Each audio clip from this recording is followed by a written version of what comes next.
Well, first of all, here's something I like to put out there. This I talk about. Uh, I got on Reddit. I never cared about Reddit, but I read some pretty interesting shit on there. And matter of fact, I heard about Reddit and I regarded it as some kind of bandwagon social media app. But I read some interesting things on it, and the way I write long-winded things on the YouTube wall, uh, Reddit might actually be up my alley. But would I just say to you here in this video some stuff that a story or two that actually inspired me to talk about a few things? Put it that way. Alright, what's up, yins guys? Time for another video. I'm gonna tell you about one of the most dangerous and underhanded and manipulative and one of the most sneaky, the sneakiest kind of ideology that anybody ever put forth. It's been around forever.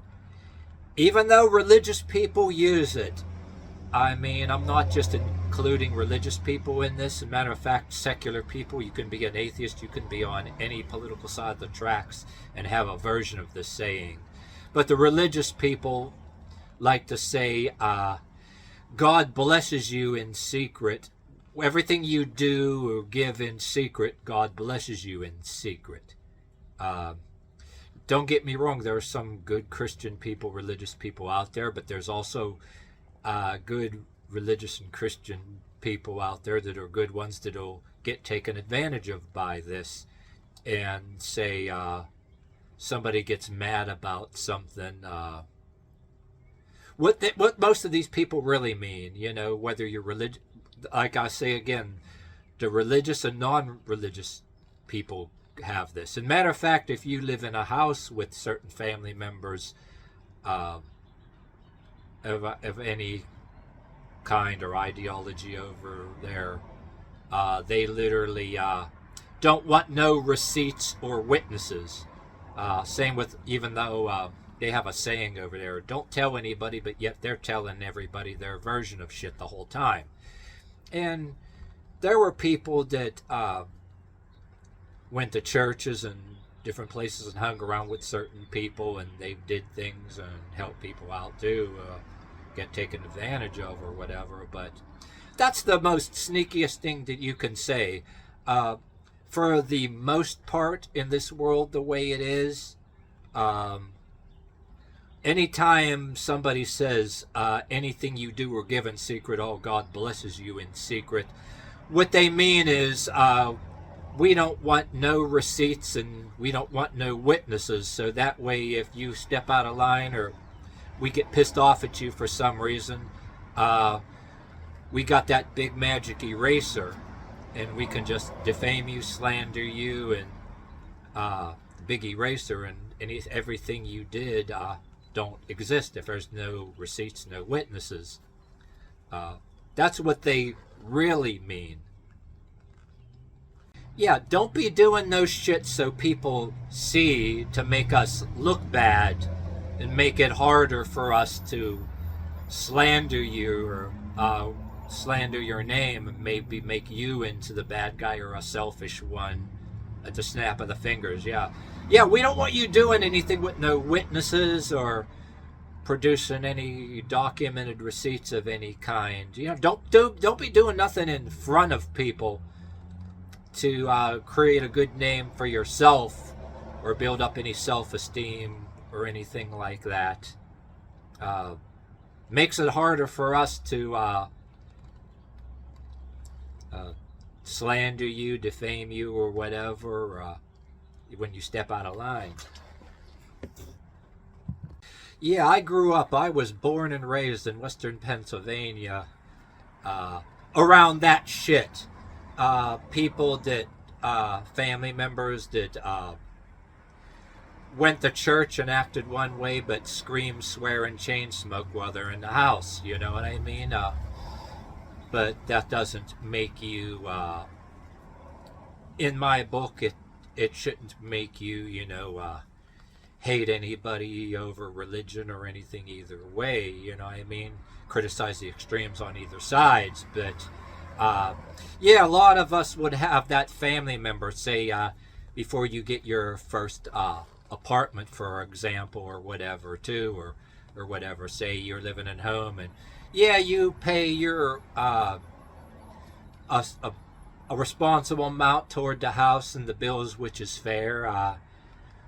Whether you're somebody religious or non-religious on the left or the right, to try to be fair, or even you could be damn near anybody and say, oh yeah, they don't want receipts, and you're not allowed to tell people.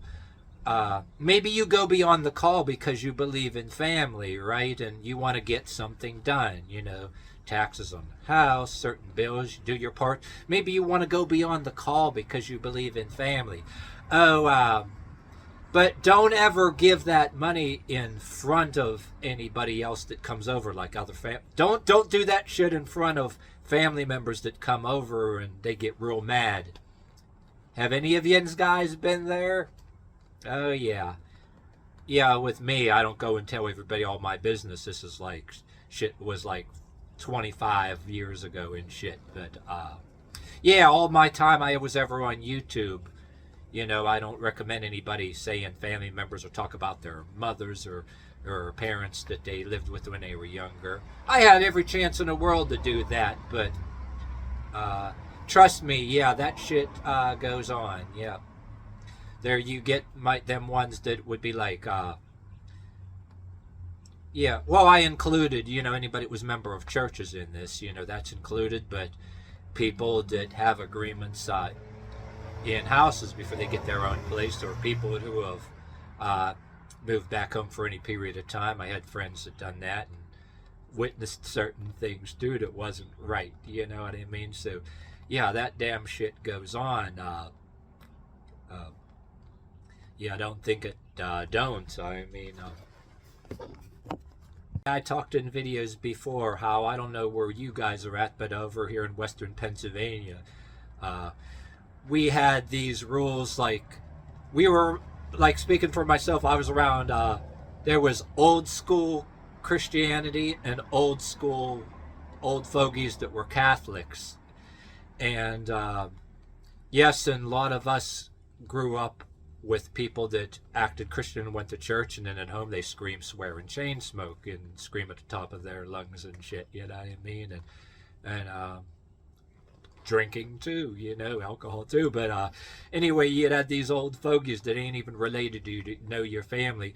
There was these weird rules, right? They would say, yeah, when you're gonna get a haircut and then get out of the house and get a job. But they also had a rule, the old school rule with the old Catholics and old fogey Christians and Catholics had this rule. Oh yeah, you're barely even 17, not even 18. But it says I had my first place when 21. But it was like, oh yeah, you had to get a hair. Oh yeah, that's my point.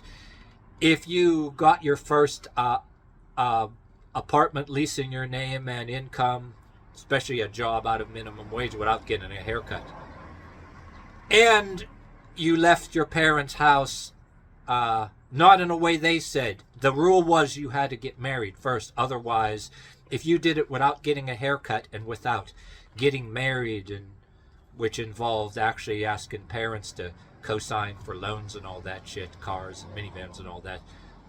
If you did it without getting a haircut, without getting married, you ran out on your parents. You jumped ship. You abandoned your parents. And you're probably on dope. If you got if you were a dude who did it, there was names for you. And if you were a woman that did it too, you're probably on dope. And meanwhile, you had these other ones out there that weren't religious or whatever. You got your first place or whatever.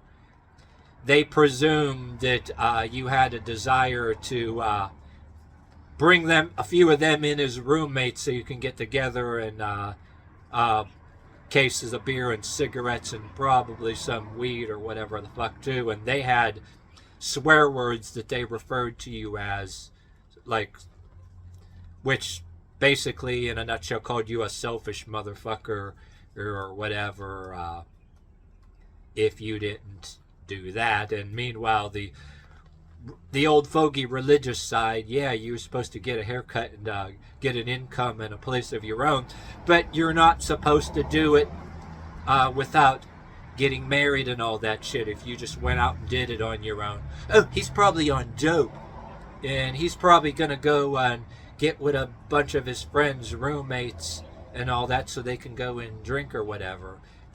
And meanwhile, the ones on the other side of the tracks that have the desire to do all that shit that you get accused of, they're pissed at you, and you're a selfish asshole for not doing that. You know, the ones that are doing all the drinking and on all the dope, and that goes hand in hand with the shit that I said, my ideology of having your first place, not having no habits, drinking or smoking, just to get over. And yeah, and you're this bad person that doesn't you're a selfish motherfucker because yeah, you find a way to not have any habits so you can have money to buy that first apartment or the expensive stereo and that couch, like Jeff Foxworthy said, that, you know, as soon as it gets dark, that thing is mine. You know, good tunes, you know, start off, you know, barely eating, but you have good tunes.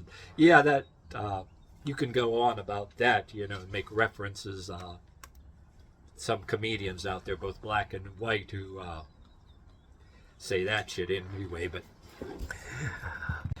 yeah, I'm not suggesting that you be a Pharisee, like Jesus Christ said in the Bible, when Jesus Christ said that about the Pharisees. But there is nothing wrong with, in this day and age, making a liar out of your haters.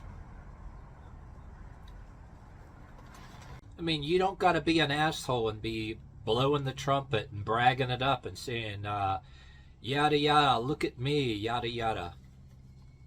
But it does not hurt to be able to let things slip out under certain circumstances, accidentally on purpose, when need be.